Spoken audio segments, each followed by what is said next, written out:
Mari! Mari! Kamusta ka na? Kamusta ka na? Ano ba kakasakay mo lang? Babayad ka pa masahe? Ako na. Wag na, ako na. Ay naku, Mari, okay na. Kakasweldo ko lang, ako na. Kuya! Mari, ano ka ba? Kakasweldo ko lang din. Tsaka yung sweldo ko, mas malaki kumpara sa kakarampot mong sweldo. Kaya Mari, wag na. Ako na to. Bayad po, paabot. Mari, malaki nga yung sweldo mo, pero lubog ka naman sa utang. Kawawa ka naman, di bali na. Don't you worry, ako na magbabayad.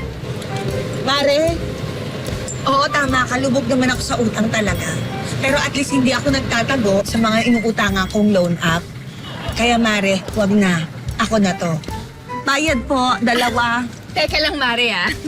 Hindi ka nga nagtatago sa mga pinagkakautangan mo, eh.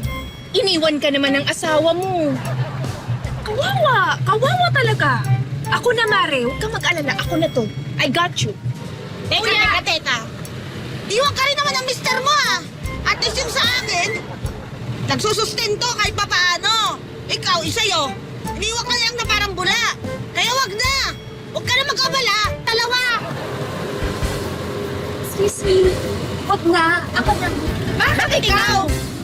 Eh kasi yung dalawang mister ninyo na iniwan kayo sa akin na sumama. Kaya, ako na, I got this. Sa ano? Para sa aming 3. Huwag na kayong mag-away dyan, ha?